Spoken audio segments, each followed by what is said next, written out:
오늘 말씀은 요한복음 12장 20절에서 36절 말씀입니다. 20절에 보니까 헬라인 몇이 예수를 뵙고자 이렇게 요청했습니다. 헬라인은 그리스 문화권에 사는 사람들을 말합니다. 이방인이었습니다. 빌립과 안드레도 헬라어의 이름을 가진 제자입니다. 그래서 이 빌립과 안드레는 이방인 전도와 선교에 중요한 역할을 하는 그런 제자들이었습니다. 헬라인을 예수께 데려왔습니다. 안드레는 무슨 일에 부딪힐 때마다 예수께 가져갑니다. 자기 형을 데려오고 보리떡 5덩이 가진 아이를 데려오고 무슨 일이 생기면 예수님께 잘 가져오는 그런 사람입니다. 잘 데려옵니다. 주님께 그렇게 인도하는 것이 축복이지요. 주님께 가져오는 것이 해결을 받는 길인 것입니다.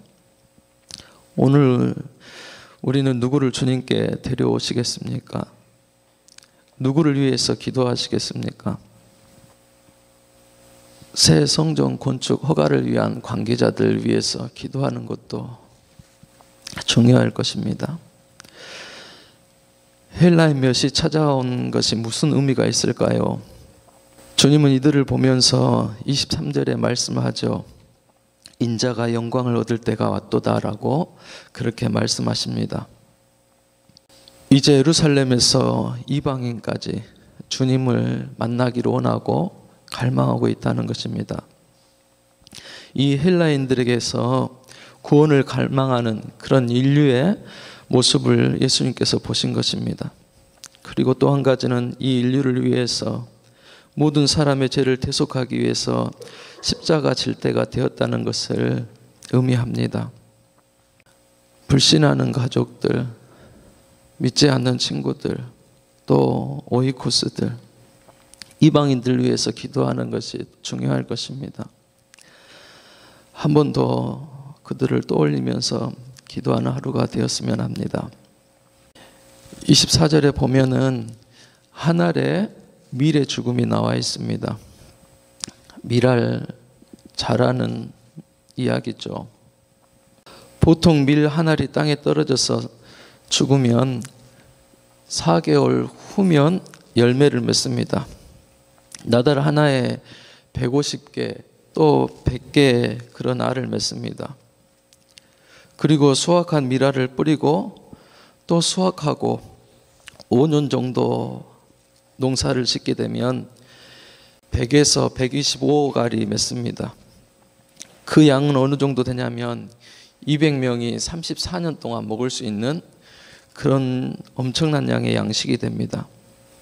한 알의 밀알 안에 그런 엄청난 생명력이 있는 것입니다. 그런데 이러한 생명력은 한 알의 밀알이 썩지 아니하면 절대로 이루어질 수가 없습니다. 아무 소용이 없습니다. 반드시 썩고 죽는 과정이 있어야지 생명력을 발휘하고 또 풍성한 열매를 맺게 된다는 것입니다. 우리에게 적용한다면 어떨까요? 내 자아가 살아서는, 내가 주인 되는 삶을 살아서는 절대 구원을 이룰 수가 없습니다. 하나님 앞으로 가져가야 되고 하나님으로 바꿔줘야 합니다. 그런데 이것이 쉽지 않습니다. 누구나 다 살고자 하는 것이 자연스러운 본능이고 죽고자 하는 것은 나를 부인하는 일이기 때문입니다.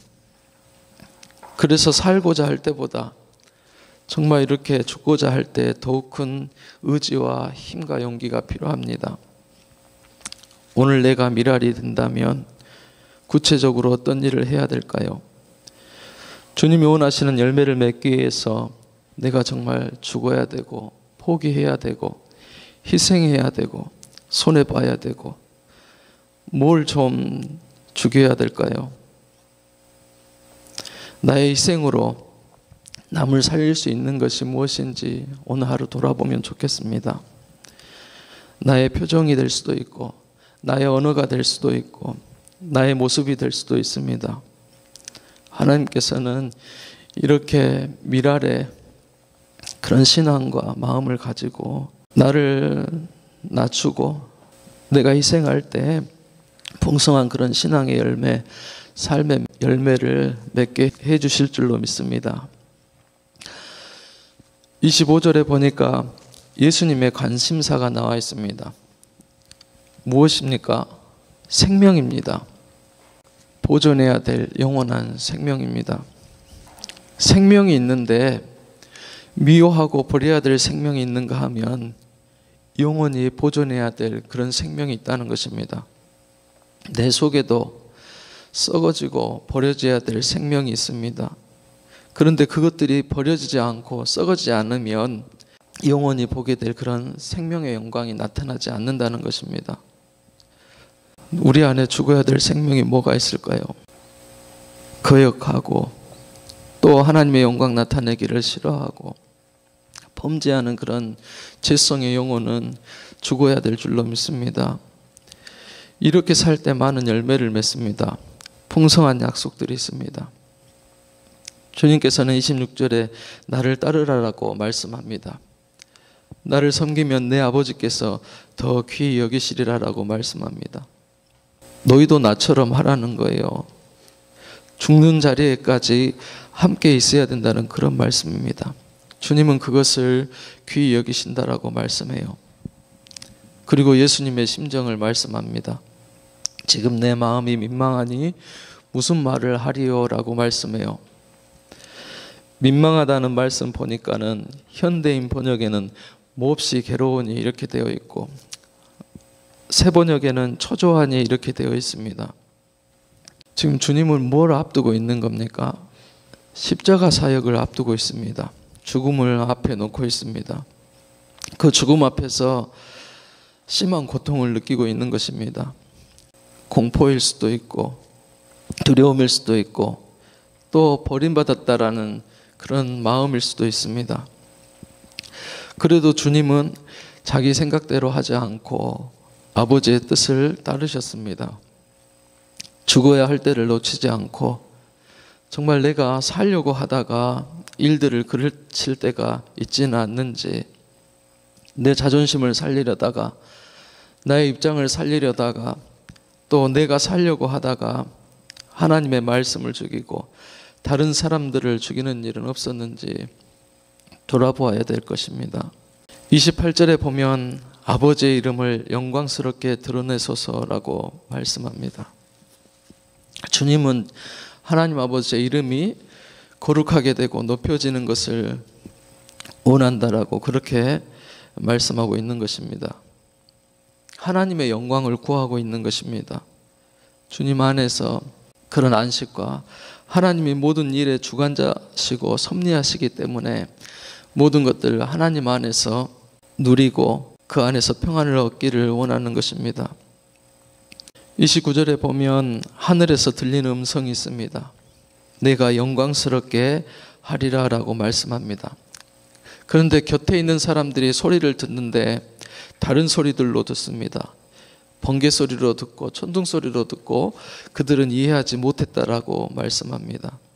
나만이 이해할 수 있는 언어로 하나님께서는 말씀을 주십니다. 친밀함이죠. 가까움이죠.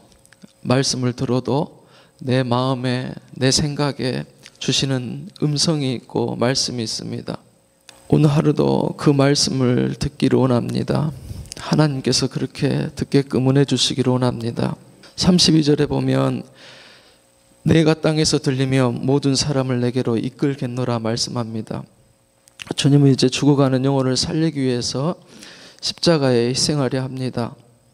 그래서 그 십자가 때문에 모든 사람들이 다 주님께로 인도됩니다. 그리스도의 십자가 잊어버릴 때가 많아요. 그 사랑을 의미하잖아요. 나를 죽기까지 사랑한 희생을 상징하는 것입니다. 나는 정말 그 십자가를 전하고 있는지 또 그 십자가의 삶을 살고 있는지 나는 죽고 오직 그리스도만 영광을 받는 삶을 내가 귀하게 여기고 생각하는지 돌아보아야 되겠습니다.